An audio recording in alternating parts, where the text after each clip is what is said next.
Hello, everybody. It is January the 3rd, 2015, coming to you live from Tulsa, Oklahoma. This is the podcast Into the Fire, True Crime Stories, coming to you live from KGRA Digital Broadcasting out of Utah. Welcome to everybody. We're still working on a few technical difficulties, so some of you may not actually be coming in directly live with us, but we're working on that. And if not, this will be put on Rumble, Facebook, and every other platform that we use, such as Spotify, Apple, etc. But you may not be able to get in here just live, and we're working on it. Sorry for that. Our director is not exactly at the house right this minute, so we're working on it. Tonight's going to be a really interesting night. We're going to have a special guest that I don't know that we're going to be able to confine this to just one episode. It may actually be more than one. And we'll just kind of have to sort that out. This guy's a wealth of knowledge. I want to wish everybody a happy new year. Hopefully, God, what a start to the new year with that drama that happened in New Orleans. That's just sickening. Hopefully we're not going to have a lot more of that jazz going on in the world, but just a horrible event. Our hearts go out to all of the victims and their families and etc. That's just really, really horrible. And I just hope that people are, we just don't have a world of crazy coming our way. But anyway, it's good to be here. I'm honored to be here, and hopefully we're going to have a really good show. This guy that we're going to bring on tonight is going to be Mike Elam, and I don't want to waste a lot of time just sitting in here chattering. But I'm going to start out with this guy's bio. Mike Elam served as a deputy sheriff in Benton County, Arkansas, under Sheriffs Jack Saxon and Andy Lee. Sheriff Lee wanted to promote him to the position of criminal investigator. However, Elam chose to work in the private sector as the income was much better, and that is the truth. With two sons, he had to think about their future and the cost of their college educations. This situation prompted him to take a job as the director of human resources for a regional grocery retailer. As the company grew, he later took on the task of developing the company's loss prevention and asset protection programs, and Sam Walton later purchased this company. I don't know if that's Walmart that he's speaking of, but I don't know. Maybe he can talk about that later. As director of loss prevention and asset protection, he oversaw uniformed and plainclothes security personnel and 3 investigators. Due to the nature of his position, he maintained working relationships with members of the law enforcement community. And as for Buford Pusser, Elam was getting into law enforcement about the time Pusser had lost his race for sheriff of McNairy County, Tennessee. And as a huge fan of the former sheriff, after seeing the movie Walking Tall and its sequels, Elam wondered why such a dynamic force in law enforcement wasn't reelected in 1972. For the last 20 years, he has searched for the answer. He obtained photos, documents from the FBI, documents, FBI reports, Tennessee Bureau of Investigation correspondence, and even an autopsy report of one of the people that Sheriff Pusser had killed. He first started interviewing people with a negative view of Buford. He interviewed people with connections to the state line, moonshiners, bootleggers, and others who were not all affiliated with the state line. And we're talking about the state line of Mississippi and Tennessee. He then began interviewing former sheriffs, deputies, and Buford's friends and relatives. Pauline happened to be Buford's wife, so he had interviewed Pauline's friends and relatives, newspaper reporters, and former state medical examiner, and Buford's personal attorney.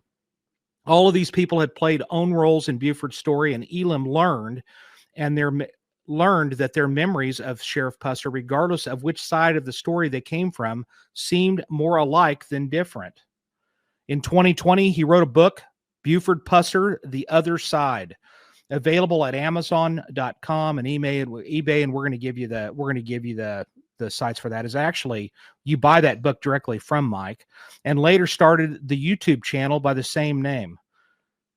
The attention these brought to Buford's story resulted in even more leads that Elam continues to investigate, and these leads led the Tennessee Bureau of Investigation reopening the cold case in the murder of Pauline Pusser. He is working on a second book about what he has learned since publishing the first book, which will be released soon. I currently don't have the book, but I want to bring Mike Elam on the show. Welcome, Mike. Hey, thanks for having me.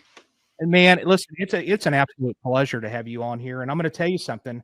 I have to give a lot of credit to Danny Couples. And I know that you know Danny. I've known Danny for many, many years. And Danny, there's Danny right there. And just for the listeners, you may remember Danny. Danny actually was, nope, that's not Danny. That's the last guest from the other one. But Danny was the one that the EMT that you'd had on there, the first one. Danny, actually, I've known him way back.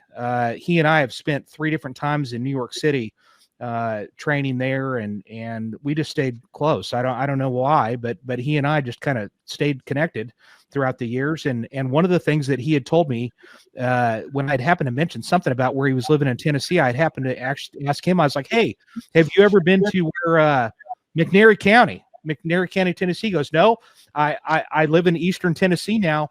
Or he didn't say no. He's been there. As a matter of fact, he rode in Sheriff Pusser's car. I think we're running live now, so I can get off of this Facebook. All right. So he actually rode in Sheriff Pusser's car as a kid. And then actually, I think his grandmother was really good friends with Sheriff Pusser too. I'll let him talk about that later. But he definitely knew her, or his family knew Sheriff Pusser. So that's why we're here. That's why I reached out to you, and I want to thank you for giving me the opportunity to speak with you. I appreciate you having me on again. So let's start off with, I just want to kind of remind people about the story. And Amanda, if you wouldn't mind showing up that little video from YouTube real quick, just to remind viewers as to Walking Tall.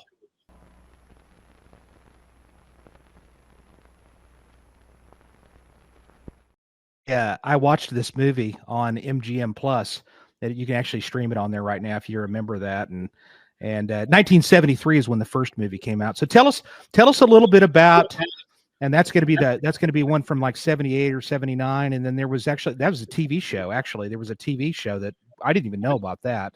And then most recently, 2004 with The Rock, which was not really about Pusser. It was kind of based on the story, I think, is more like it. But that's so tell us a little bit about how you ended up getting interested in this whole story and how it took off from there. Well, if you can imagine, I was a young law enforcement officer back in those days when Buford was about to get out of law enforcement. I was getting into it. And of course, the movie came out in 73. I saw it and thought it was a fantastic story. And I just wanted to learn more about Buford.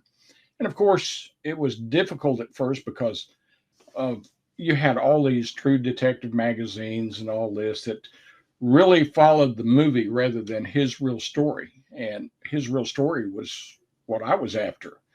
Well, with the internet coming along in the 90s, I began to research him through that.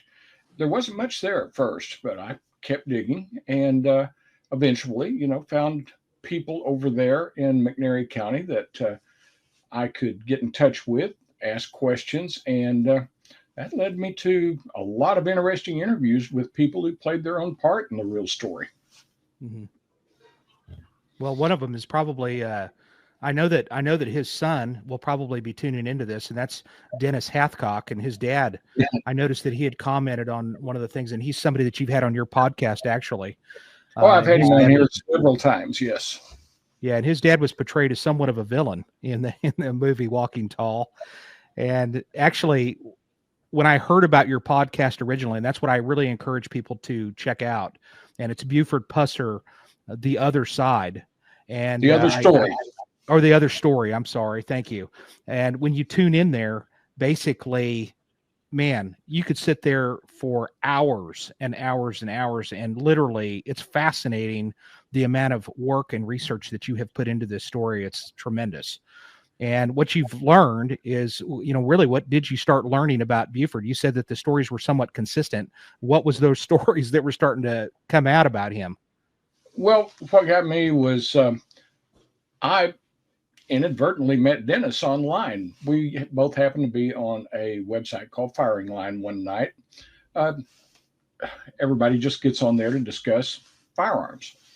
And there were a lot of law enforcement people on there, for instance, and someone brought up a little 25 caliber semi-automatic handgun and said, and someone else said, well, that's the kind that Pauline Pusser used to carry.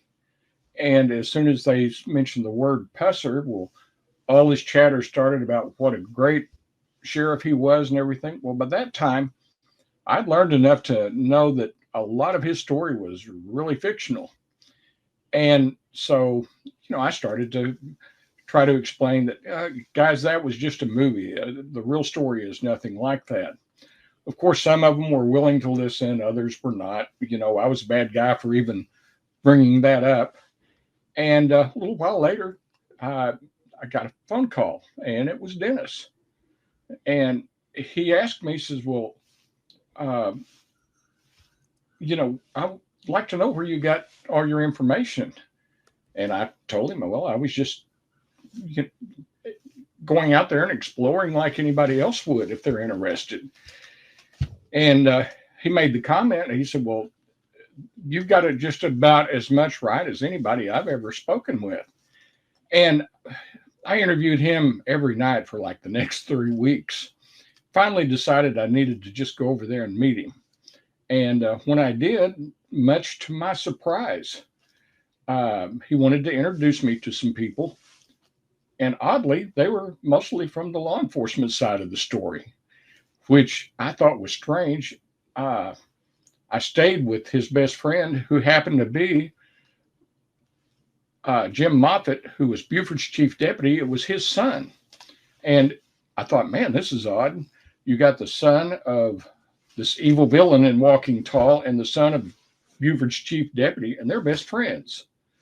And then the more I got to interviewing people from both sides of the story, the more you learn that all of them pretty much held a very similar view. So it was quite eye-opening to me. I at one point I almost got so discouraged in finding out that Buford was not the person we all think he was that I almost quit researching the story. And then it dawned on me that, everyone in this story, doesn't matter who you speak of, they all have an interesting story of their own, whether it's Buford, his dad, his mom, Pauline, any of the state liners that you want to bring up, they all had interesting stories. So I kind of got in on that, and that's when I started to really put things together. And then in 2020, I had to have cancer surgery. And as such, that was about the time COVID hit. So it was pretty much a death sentence for me to be around people. If I got COVID, I might not make it. And that's when a lot of people encouraged me to start writing a book. So I did. Yeah. And Amanda, throw that book up there right quick. This book here is you can get it, and actually, I noticed on there that they buy it. I'm gonna get one from you. I noticed that they actually buy that straight from you. Is that right? Yeah, I go through. I have it on both Amazon and eBay, but I process the orders. So some days that gets to be a lot of work. Oh, I'm sure it. Well, that's a good thing, though. That's a good thing to have a problem with, right? I'm not complaining. If you see my name come through there, which you should, I want you to write something in the front of it, like sign your name. That'd be great. Well, I plan to send you a copy anyway. So. Well, I appreciate that. Listen, the thing about Buford, from what I kind of, I watched Walking Tall again. I watched the 1973 version of it, and I've seen that movie. It's just one of those movies that I can remember growing up, that if that thing was on TV, it was on. You know what I mean? It was just always on. And I love that movie. It was great. And when the more and more I've listened to your podcast and the evidence and the stuff that you've brought forward, it couldn't be farther from the truth. I mean, it's not even close to what really happened. And I'm just kind of fascinated as to how in the heck did this thing even attract the interest of Hollywood to begin with? I mean, what was it about him and this story that really started all of that? Well, basically, it actually all started with a rockabilly singer named Eddie Bond. He was in Memphis. He had heard about Buford, and he started recording songs about him. For instance, bear hunting with a switch.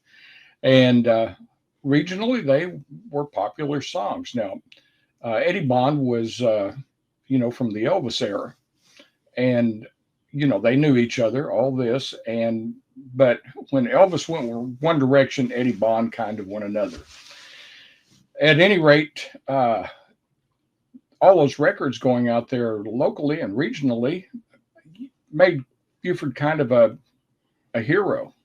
And so then a writer, W.R. Morris, who worked for a newspaper there in Memphis, he and Eddie Bond were friends.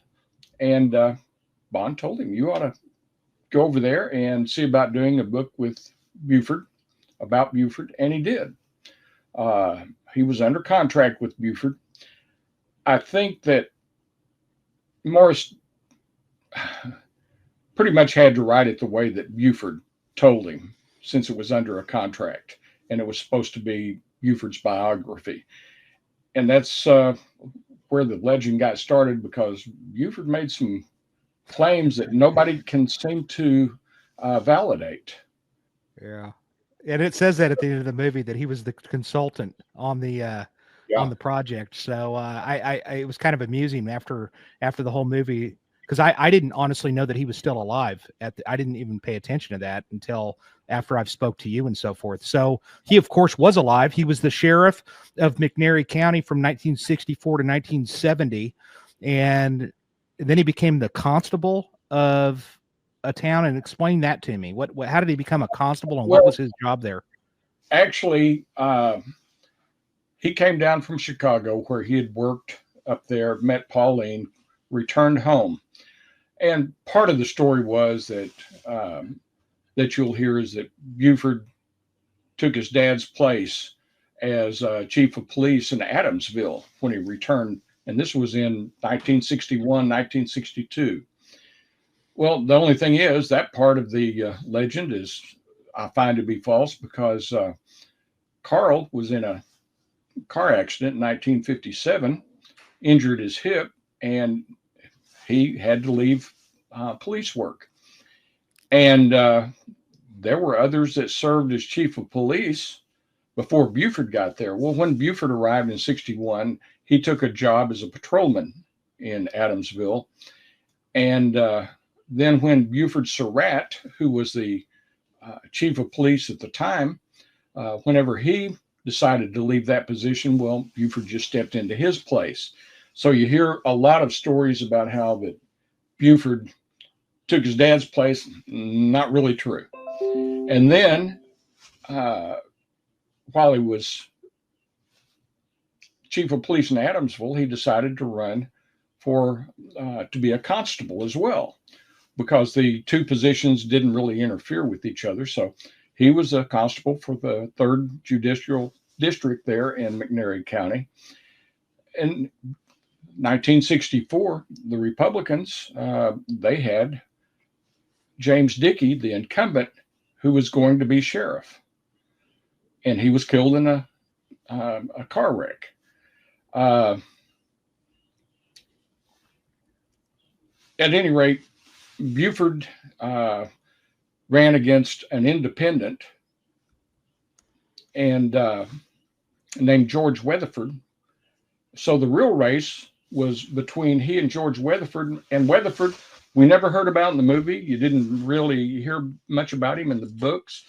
But Buford, I think, defeated him by something like 288 votes in that election. And, others would write that Buford barely beat a dead sheriff and James Dickey. But Dickey only got 307 votes total. So, the whole story is just flawed from the very get-go. So the story goes from there. I think that it's safe to say that based on the stuff that you've uncovered is that Buford was kind of walking a little bit of both sides of the law. And he was. I mean, there's no doubt he probably had somewhat of a positive impact. I don't want to, at times, I mean, is that fair to say? Oh, sure. Yeah. I mean, I'm sure he was arresting some bad guys here and there, but he was also doing some things for from what it sounds like to me, that maybe he was on the, Well, he was getting protection money, in essence, something like that. yeah, if you go back even before that he was chief of police, though, is when you first saw him getting into the dark side of the law. Because I think we've all seen the scene in the movie where that he goes into a club with his friend Ludi McVeigh, and Buford is beaten, cut up, thrown out, and left for dead. And that was at the Plantation Club where Dennis Hathcock's father, W.O., owned the club. And you cannot find any resource that says that ever happened. Now, in the movie, they showed him as having his chest cut up. Morse's book said that he got 192 stitches in his face and his forehead, but yet I've brought the subject up many, many times looking for anyone that can verify this. There's no photographs. There's no medical reports to show that ever had to endure that. There's no police reports. And, you would think, that if his father had been chief of police at one time, that he would have made sure that Buford got some justice had that happened. And you'd also think that with Adamsville being a small town, only about 1,000 people back then, that somebody would have some form of evidence or even memories of seeing Buford walking around with a head full of stitches, but nothing. Well, I mean, well, since you say that, actually, based on that entire incident, was there not any reports of him going to that club and demanding money? I mean, didn't they kind of come at him like maybe he did a robbery or something like that? Well, he was in there allegedly and accused someone of cheating at a dice game. Now, the thing that you have to remember is there at the state line, there was no syndicate. Those clubs were not in a syndicate. If anything, they were competitors. And, they would burn each other's place down just to get a bigger market share. Now, allegedly, Buford accused somebody of cheating, and that's the reason that he took this alleged beating. Well, you can't find any proof that happened, but in December of 1959, just about a week after he married Pauline, he and two others came back down to the state line area. Marvin King Jr. and Jerry Wright, they all worked at the Union Bag Company in Chicago. All of them had moved up there because down south there was nothing. Good paying jobs were in Chicago. And at any rate, they came back down here, middle of the night, early one morning. They go in, and it's nothing like we saw in the movies where there's this big fight and Buford's in the middle of it. All of that happened, and it was just the three of them against W.O. Hathcock. Mm-hmm. And they darn near killed him. Well, they returned to Chicago, and allegedly a constable named Cleveland Marler found a laundry marker that was left on the dance floor at this club and managed to trace that back down to one of the three gentlemen, I'm not sure which. And as a result, Chicago police arrested all of them, and then they were transported back down to Alcorn County, Mississippi, there in Corinth, to stand trial for the robbery of the Plantation Club, where they'd taken over $1,000, which in today's money, that would be like $10,000. That's a lot of money. That's a lot of money. And so I'm trying to pass along a little bit of information to some of these followers that listen to us from all over the world. My phone's blowing up over here, and we had some technical difficulties, so I apologize for that. That happens sometimes. Sometimes it happens due to weather somewhere in the world or in the country. But Amanda, who's behind the curtain, is working really hard to try to rectify that. Mike, I want to make sure that we have a time to touch upon this. So stays in office for 6 years, and that's a long time. Did he have pretty much the same deputies that would stick with him, or there was that one deputy that they made look like he was basically sharing information about him and his efforts to try to close some of these places down or to attack the moonshining or whatever. Is there any truth to that at all? There's nothing that I can find. He basically had two paid deputies, an individual named P.D. Plunk, and then his chief deputy, Jim Moffett. And then Buford had all kinds of special deputies, basically ones that would carry a card, but that was about it. And then they often relied on the constables from these various judicial districts for assistance. McNairy County was only 25,000 people now. Back then, it was only 18,000. So the county could not afford, a large sheriff's office. Yeah, and I will mention something. I happened to read just recently, and I don't know if you told me this, Mike, or not, but they did lose an officer in the line of duty, Rick Finley, in McNairy County, just literally a couple of weeks ago. And it was really a sad thing. What happened on that deal? Just out of curiosity, if you know. Well, basically, as I understand it, he was a McNairy County deputy, but at the time he was doing some work for Selmer PD. They had a call about a disturbance of some type there in Selmer. He responded to it, and the guy somehow managed to get the drop on him and shot and killed him. Yeah, and then he in turn was shot and killed by the backup officer. But it was really a sad set of circumstances. It's bad anytime you lose an officer. Absolutely. So this, have you talked to a lot of the deputies or any of the deputies that were under Pusser at the time from back in the day? And if so, what did they say about him? You have to understand that over there, everyone is so divided on this story. For instance, if you're from Adamsville, a lot of the people over there are very pro Pusser. If you're from Selmer, they can go either way. And having said that, what you have to understand is that a lot of people are really reluctant to speak about what they know because with it being such a small community, I mean, it's like I was told one day by an individual that was close to the story, said, if you want to start an argument at Thanksgiving dinner, all you have to do at our household is bring up Buford Pusser, because half the family loved him, half the family thought he was a crook. And he said, if you're not careful, everybody gets up and goes home if you start to discuss it.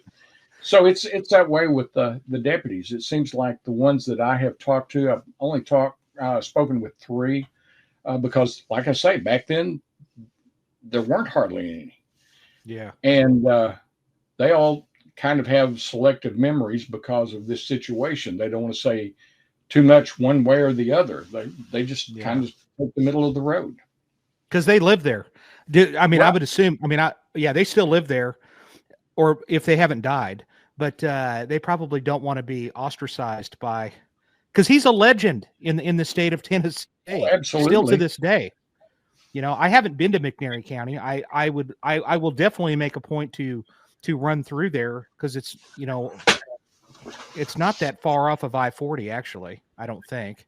And I will certainly, if I'm ever that way, I mean, I want to check it out. I would like to check out the museum. But so there's something that came up, and this is the thing I really wanted to get into a little bit that I think is really fascinating, and I think a lot of people will find this fascinating. Now, first of all, what's the claim that he's been shot? Like, is it 8 separate times, or just 8 different bullet holes in him over the course of his career? Different bullet holes. They're okay. For instance, he was shot at one time the day that he killed Louise Hathcock. Another time, he was allegedly shot 4 times when he made a traffic stop. That was shown in the movie. Okay. Wait, you said allegedly. But on that particular situation, I mean, did it? what is your thoughts on that, or what have you kind of uncovered or learned? Well, you take a guy that is 6'6" and 250 pounds. All of his wounds, except for the one from the alleged ambush, were basically non-serious. Like in that one, when he was shot 4 times, he claimed that one grazed his stomach, one grazed his arm, and the other 2 went through his cheek. And don't know if they went in through his mouth and came out the side, or went in the side and came out the mouth. But his teeth, gums, tongue, nothing was torn apart, wounded in any way. Uh-huh. So you had that one. Then he claimed that after the ambush, for instance, he claimed that a guy named Russ Hamilton, that he went to a disturbance, and that Hamilton pulled a gun, fired a couple of shots at him, and one grazed his stomach, that he didn't even have a doctor take a look at because it was such a superficial wound.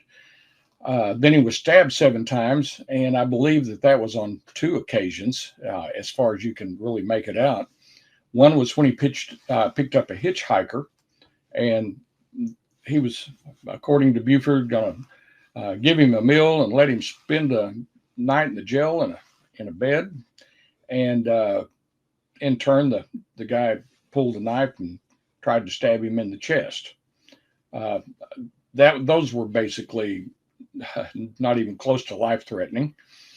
And it was another one was when he tried to stop a car that he thought was hauling moonshine, and he claimed he got on the hood of the car. The guy that was driving was stabbing him in the arm with a knife. The lady that was sitting in the passenger seat was hitting him with a wrench. I interviewed the coroner over there, a guy named Ward Moore, and he said, I was there that day, and said he was indeed on the hood of that car, but he said there wasn't any action like the knife or the wrench that he saw.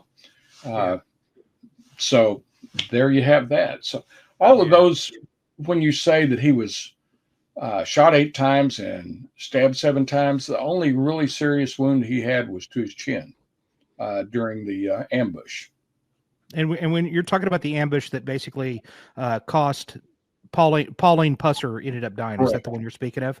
Okay, so in that specific, that's where I really want to get into too, because in that specific situation, and that's clearly in the movie, the 1973 movie, and in that movie, basically, he has a call. He gets a call to his house, and he's going out. I think it was a burglary, if I'm not mistaken, but he's going out there to go deal with this burglary situation, and his wife is going to she's going to go on a ride along with him, just to see what his job's all about, etc. And while they're driving down the road, that's of course when a couple of cars come out from behind a building, and they come up alongside of him. And of course, the people that are in the cars, the way that they're portrayed, it's Hathcock, and it's I'm thinking that's who it is, right? Mr. Hathcock is one of them, and then there's the other bar owners or people that are involved in the bars. Not the female, because he had killed her in the bar at that one bar. But my point is that in the midst of this ambush, that's when his wife ends up getting shot and killed.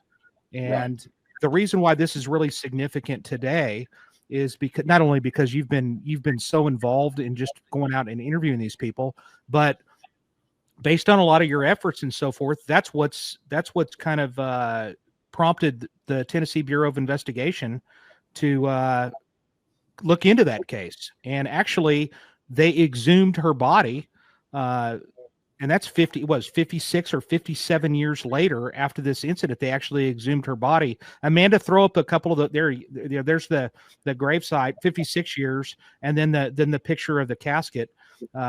That's, to me, is fascinating. Something I've never been a part of as a homicide detective.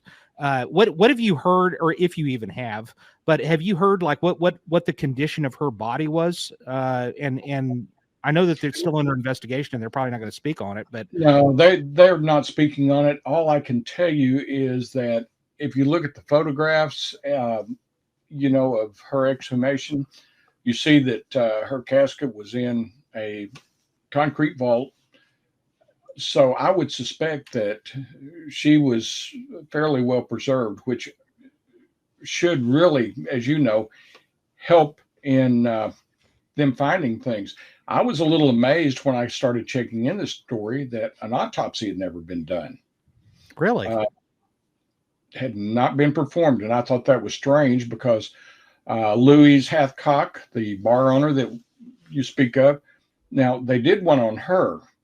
And it could be that through that experience, they decided not to go down that road again because Louise was shot from the posterior side twice before she was shot in the head as she lay on the floor.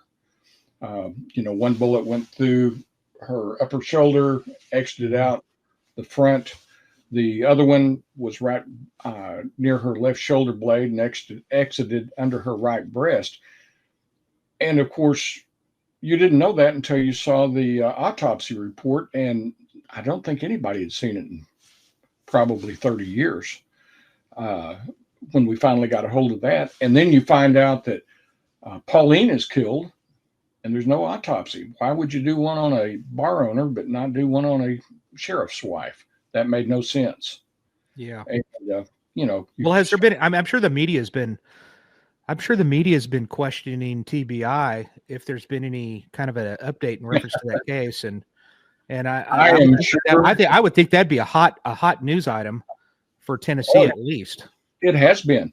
But, the TBI in the early to mid 80s, they came under a new protocol, new state laws that prohibit them from sharing the files that they have.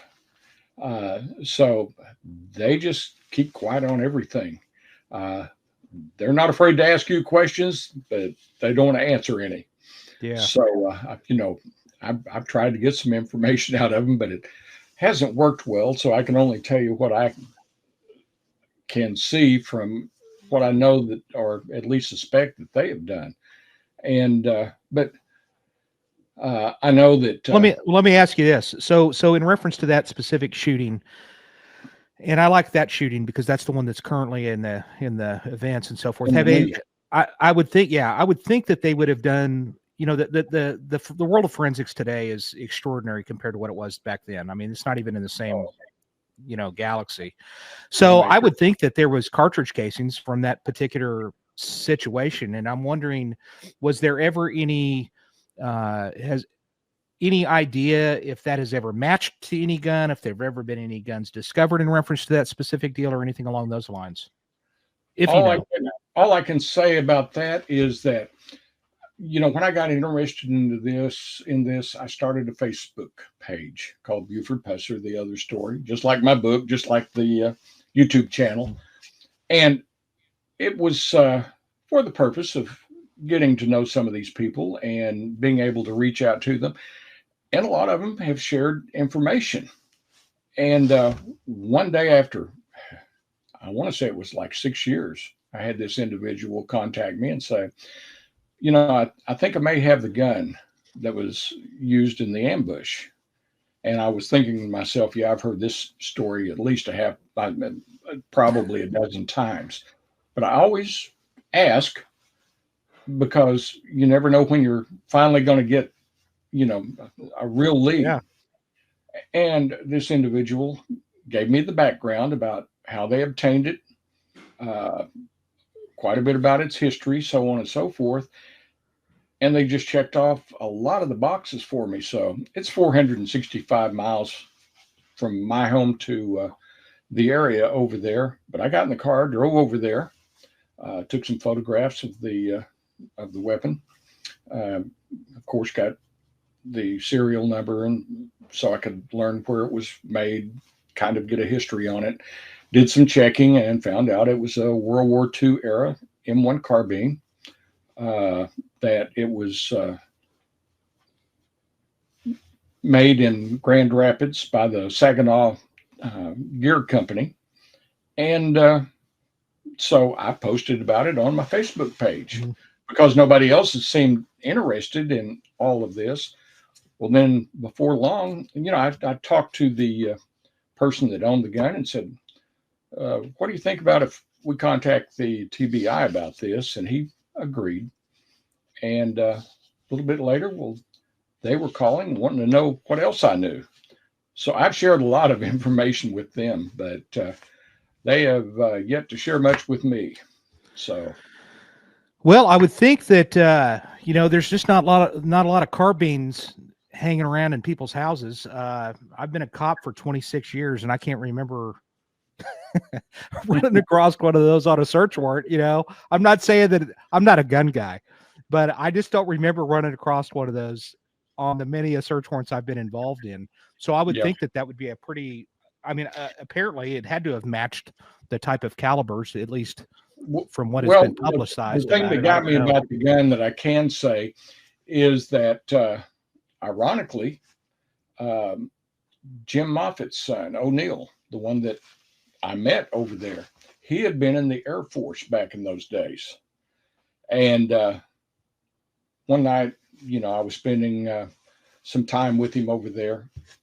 And I saw him one night going through some files that I had. And he kind of put them away when he saw that I was awake. And I said, no, go ahead and go through those files. There's nothing in there that is a big secret.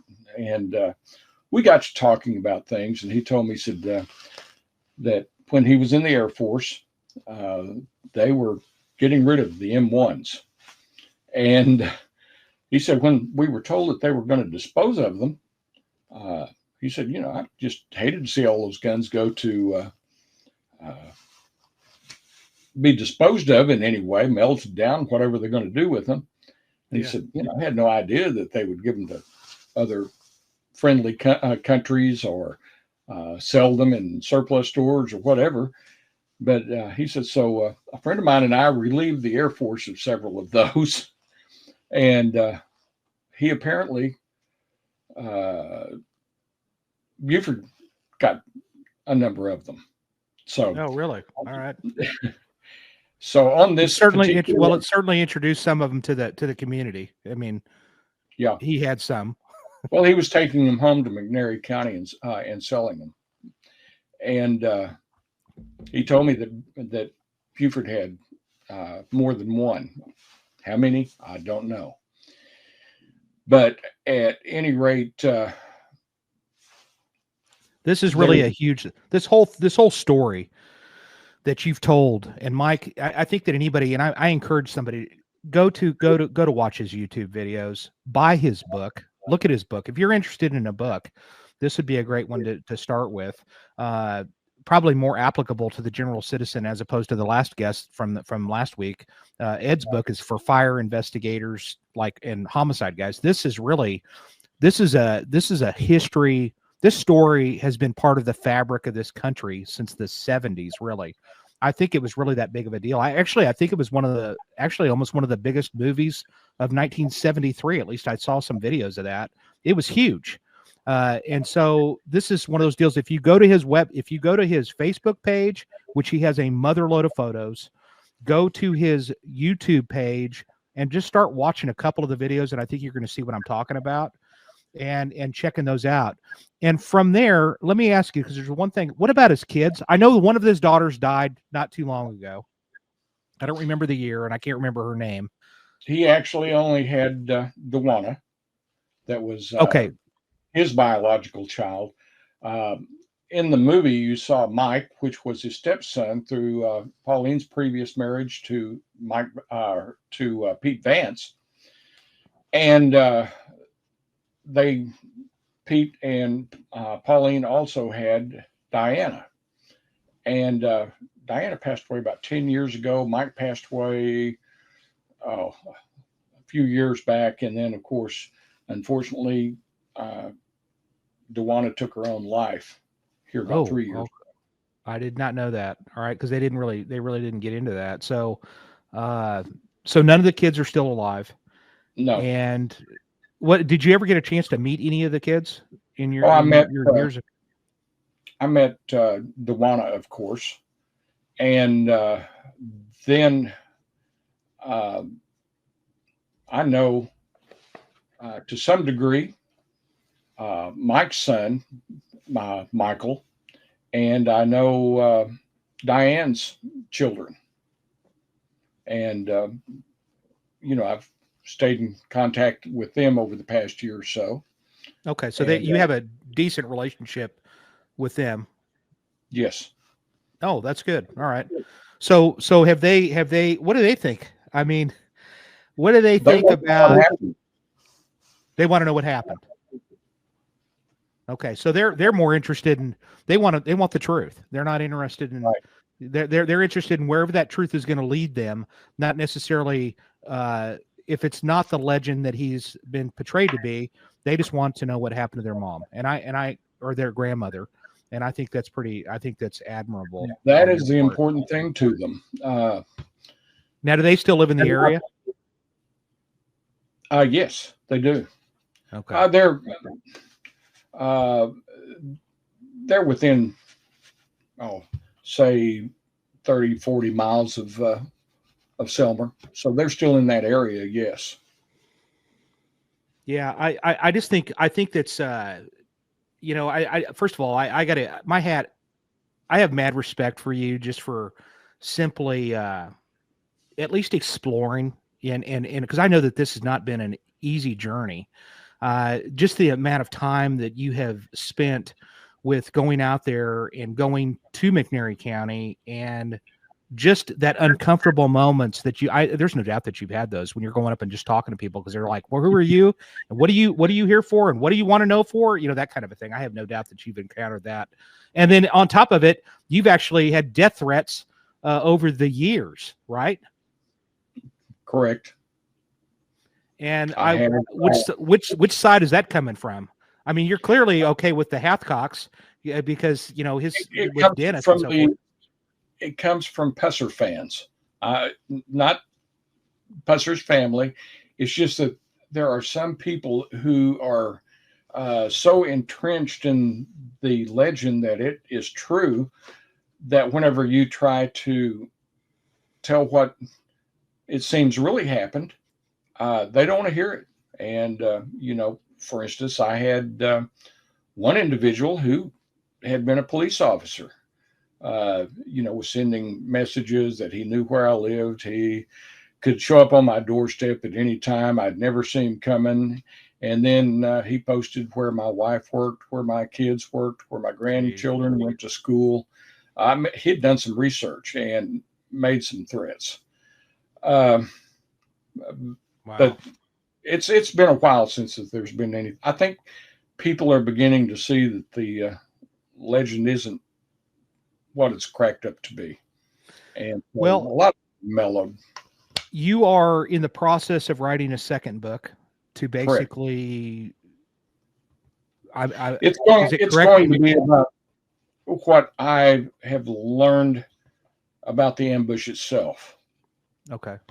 And because there's so much there. For instance, if you watch any of the videos, I've got one called "In the Dark," which is basically one where I attempt to drive down the road. Now, the thing that confused people is in the movie Walking Tall, they showed the ambush is taking place during daylight hours.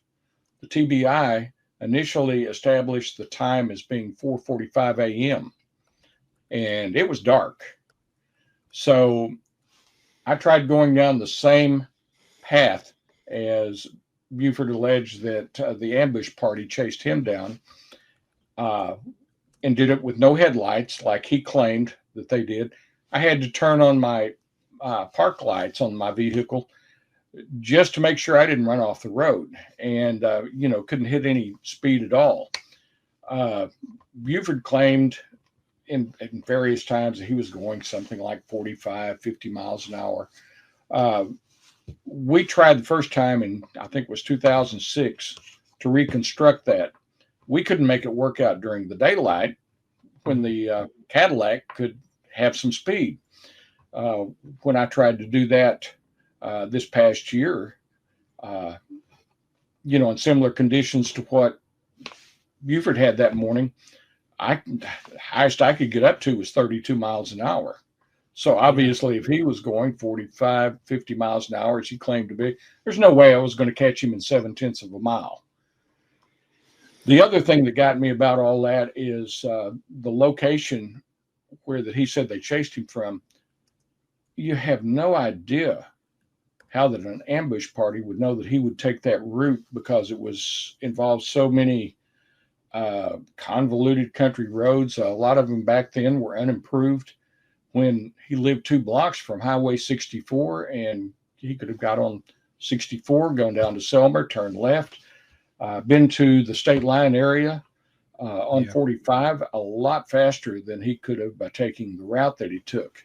So it's kind of like, if you're an ambush party, what makes you think he's going to go on all these old county roads? Yeah. And we've got about a minute and 50 seconds left. And I want to ask you 2 questions in that, and hopefully we can get them both in. But one of them is, Buford ended up dying. He died in a single car accident, probably intoxicated. My alcohol might have played a factor into that, right? There's that. Yeah, 0.18.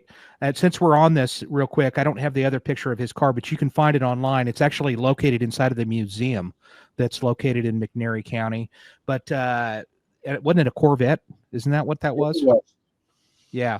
So that happened, I believe, in what, you said he was what, 0.08? Is that what you said? 1974. He was 0.18. Okay. Yeah. 0.18. All right. So he was triple the legal. He was over double the legal limit, and driving pretty fast, etc. But he had a reputation for having a lead foot. And then but you don't think that there's anything like it was a suicidal deal. It was probably more alcohol related, etc. Didn't he leave from the fair? Isn't that what was going on? The trooper that investigated it, the accident, said it was too much speed, too much car, and too much alcohol. Okay. And then and he was only 37 years old, which is crazy. What a tragic. Sad to die so young. Yeah, absolutely. And then the last thing I was going to mention real quick, and there's a picture of Buford right there. So he really did carry a big stick. That was part of his thing. Did he carry? Oh, he didn't. Okay. Never used a big stick. The only time that he was alleged to have used one, he was going to try to take down some moonshiners, and there were 6 of them, and he grabbed a fence post, is what the actual legend is.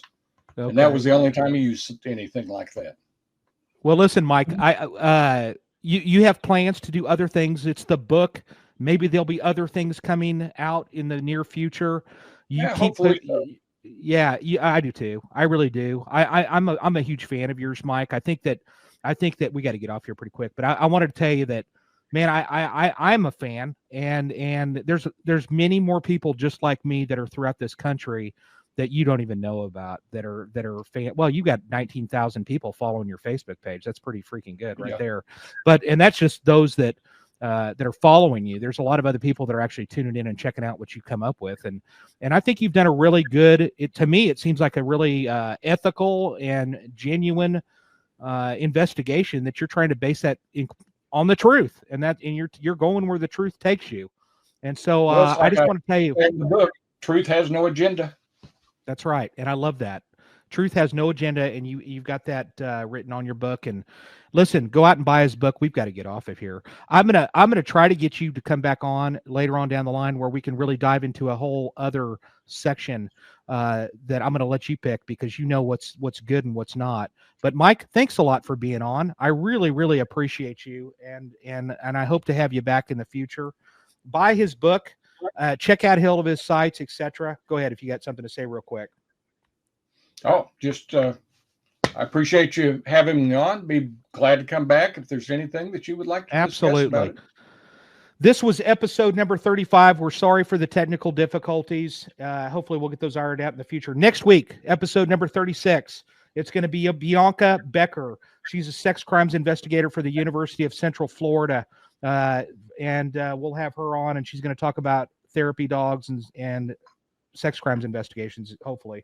And that's what we're going to get into. Listen, ladies and gentlemen, thank you all for blowing my phone up for the technical difficulties, wanting to tune in. And that means that you really want to be here. So hopefully we'll get this ironed out. Next time we'll have it all squared away. Thanks again, Mike. We'll see you the next time. Everybody, take care, be safe, and we'll catch you next Friday. Take us out, Amanda.